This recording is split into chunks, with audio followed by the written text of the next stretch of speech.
राम राम जी। आत्म मंथन में आपका स्वागत है। अब मैं आपको मूलांक 4 वालों के बारे में बताने वाली हूँ कि उनके लिए वीकली प्रेडिक्शन कैसे रहने वाली है। ये जो मैं आपको कार्ड्स की प्रेडिक्शन बताती हूँ, ये थोड़ा थोड़ा आपको गाइडलाइंस हैं किस तरह से आपने अपना दिन प्लान करना है और किस तरह से आपके सामने क्या चीज़ आने वाली है। अगर आपको पहले से ही पता हो कि क्या होने वाला है तो आप डेफिनेटली अपने हिसाब को उस हिसाब से चला लोगे, अपने हिसाब से समझ लोगे और उतने ज़्यादा डिसहार्टन नहीं होगे। कुछ अच्छा हो तो उसे भी तरीके के साथ ले लेना और उसके बाद बुरा हो तो उसे भी आप तरीके के साथ मैनेज कर लेना। ठीक है, आपने दोनों चीज़ों को, बुरा खैर क्या होगा, बुरा कभी किसी का ना हो, तो आप यही है कि कार्ड्स कुछ अच्छा या हल्का कम दिखाते हैं तो उसकी एनर्जी को जो है हम थोड़ा वीक कर देते हैं कि आपके ऊपर उतना असर नहीं आए। तो जिस तरह से मैं आपको उपाय बताती हूँ उस तरह से आप मैनेज कर लिया करो। तो अब हम बात कर लेते हैं संडे की। ठीक है, तो संडे वाले दिन क्या है कि आप लोगों के लिए कोई ना कोई ऐसा इंसान होगा जो आगे बढ़कर आपके लिए काम करेगा। तो अगर कोई काम करके दे रहा है आपको, तो आपसे उम्र में छोटा है, हो सकता है बहन हो, भाई हो, या कोई भी जो आपसे उम्र में छोटा है आपके लिए काम करके दे रहा है, तो नथिंग लाइक इट। तो आप उनका फ़ायदा ले लो। तो वो फ़ायदा नहीं ले लो, मतलब कहने का अर्थ है कि उनसे फ़ायदा ले लो। अगर वो आपके लिए काम कर रहे हैं तो आप उसको एक्सेप्ट कर लो। ठीक है, लेकिन आपको इतना कोई करके दे रहा है उसके बावजूद भी अंदर से अकेलापन है। शायद आत्मा जो है वो बिल्कुल ऐसे अकेले अकेले रहना मंजूर कर रही है, वो चाहती नहीं है किसी का साथ। आप बिल्कुल अकेले और एकदम सेपरेट रहने की कोशिश करोगे, लोनलीनेस महसूस होगी। तो आपने करना क्या है, अपने आप को, अगर ऐसा कुछ हो रहा है तो ये भी एक पॉजिटिव साइन है। तो चेक करो कि शायद आपकी आत्मा जो है तटस्थ हो रही हो, यानी कि वो कहती है मेरे को अलग रहने दो, मुझे अपने आप को भी समझना है। ठीक है, आप सबको समझ लिया, इसको समझ लिया, उसको समझ लिया, सबको देख लिया, सबको अपना जहाँ जहाँ तक उनका पीरियड था वहाँ तक वो काम करे और आगे चलते बने। अब टाइम आपको कुछ कुदरत ने दिया, कुछ हमें जो ईयर आया है उसके अंदर हमने देखा कि हमें एकदम अकेला कर दिया गया, अलूफ कर दिया गया। तो हमने कितनी चीज़ें समझी हैं, अपने आप को जाना है, अपनी चीज़ें खुद की हैं, मैनेज किया है और काफ़ी कुछ हमने अलग तरीके के साथ जीने की कोशिश की है। जिस तरह सिचुएशन आई हमने अपने आप को हैंडल किया है। तो यहाँ पे सिचुएशन आपको अकेलापन दे रही है तो अपने आप को समझो। ठीक है, अगर इस तरह का समय मिल रहा है तो अपने आप को जानो, अपने आप को समझो। मैं क्यों आया, ये प्रश्न अपने आप से पूछो। तो इस टाइम को भी अपने लिए वेस्ट मत करो और इसे भी अपने लिए प्रोडक्टिव बना लो।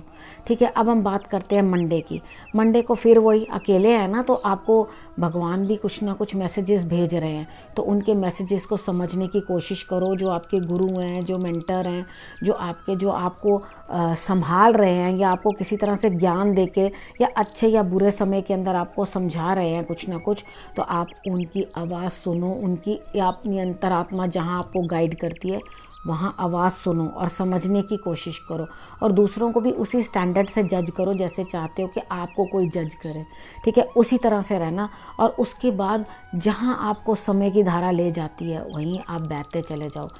उसके अगेंस्ट अगर जाने की कोशिश करोगे तो थक जाओगे और शायद मार्ग भी ना मिल पाए, क्योंकि आप जब स्विम करते हो तो जहाँ का रुख नहीं है पानी का उससे उल्टा करोगे तो टायर्ड भी हो जाओगे और वहाँ तक पहुँचने में भी मुश्किल हो जाएगी। ठीक है, तो काफ़ी चीज़ें जो है समझने वाली होती हैं, हम समझ के ही कुछ चीज़ों को सॉल्व कर सकते हैं।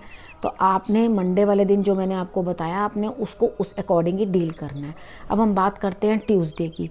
ट्यूसडे वाले दिन आपसे भगवान जो है न्याय मांग रहे हैं, यानी कि शनि की कुछ ना कुछ गड़बड़ यहाँ पे दिखाई देती है और जहाँ आप अपने कर्मों को सही करोगे तो उसके हिसाब से जो है आपको भी जस्टिस मिलेगा, आपको भी न्याय मिलेगा।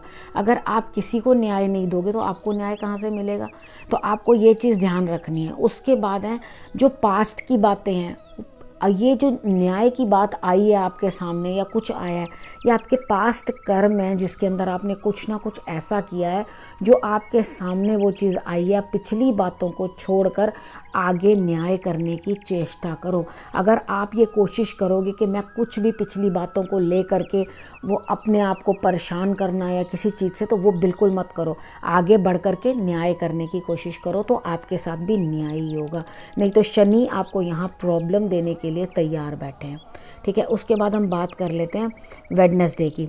वेडनेसडे वाले दिन मुझे ऐसा लगता है कि आपको चारों तरफ से लाभ होता हुआ दिखाई दे रहा है। तो आप अपनी जो अचीवमेंट्स हैं वो किसी के साथ शेयर भी नहीं करना चाहोगे, यानी कि अगर आपके पास धन ज़्यादा तो आप किसी को देना भी नहीं चाहोगे। ठीक है, आप उसको दबा के रखोगे कि नहीं नहीं मुझे कहीं नहीं देना, बिल्कुल मत दो, अपने पास संभाल के रखो। और ज्ञान भी अपने पास संभाल के रखो अभी फ़िलहाल के लिए, क्योंकि आपको अंतरात्मा जो है वो आपको ये कह रही है कि अंदर की तरफ अंतर्मुखी हो जाओ और अपने आप को अंदर से देखो। बाहर दुनिया देख ली, अब खुद को देखो। ठीक है, जब अंतर्मुखी होकर आप किसी चीज़ को देखना शुरू करते हो तो वो आपकी व्यू जो होती है वो एकदम अलग हो जाती है, सोच जो है एकदम अलग हो जाती है, दुनिया को आप अलग नज़रिए से देखते हो, हर एक चीज़ में आपको पॉजिटिविटी दिखाई देती है। जब अंतर्मुखी होकर यानी कि मेडिटेशन वाले मोड में आकर भी किसी को अगर ये शांति नहीं आती तो इसका मतलब है मेडिटेशन सही नहीं है। ठीक, उसके बाद हम बात करते हैं थर्सडे की। थर्सडे वाले दिन ऐसा लगता है कि आपके लिए कुछ ना कुछ मन जो है प्रफुल्लित रहेगा, आपको हर जगह से लाभ होता हुआ दिखाई दे रहा है। आपके लिए कुदरत जो है हर जगह से फूल ही फूल बिखेर रही है आपके लिए। फूल ही फूल का मतलब है कि आपके लिए खुशियाँ ही खुशियाँ कुदरत जो है, नेचर जो है वो आपको देने की कोशिश कर रही है।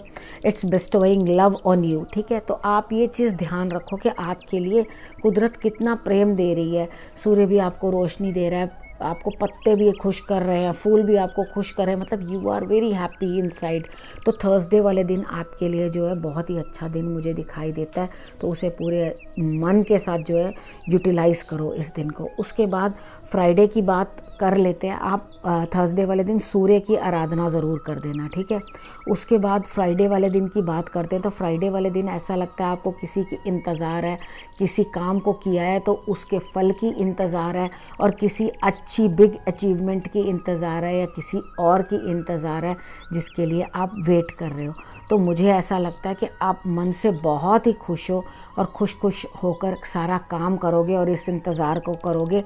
तो ये बहुत ही अच्छा मुझे आपके लिए दिखाई दे रहा है। इसी अच्छे प्लेफुल मूड से हंसते रहो, हंस हंस के खेल खेल के काम करते रहो, यानी कि काम करते चलो, नाम ध्याते चलो, कृष्ण गोविंद गोपाल गाते चलो, इसी मस्ती के अंदर अपना काम कर डालो।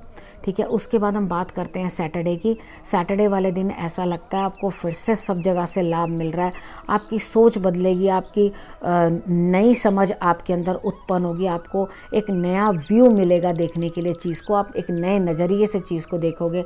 जैसे कि खाली आप एक ग्लास को कह रहे थे कि ये ग्लास आधा खाली है, अब आप कहोगे ये ग्लास आधा भरा हुआ है। दोनों बातों के अंदर कितना फ़र्क आ गया। तो आपके अंदर जो है मोटिवेशन आनी शुरू होगी और नज़रिया बदलेगा चीज़ को देखने का। तो इस चीज़ को जो है पॉजिटिवली लो, ये पॉजिटिव साइंस हैं जो आपको दिखाई दे रहे हैं। तो ये वीक मुझे ऐसा लगता है कि आपके लिए अच्छा है। तो 4 नंबर वालों के लिए प्रेडिक्शन मैं यहीं समाप्त करती हूँ। अब अगले हफ्ते फिर से आऊँगी आपके पास प्रेडिक्शन लेके, तब तक के लिए नमस्कार।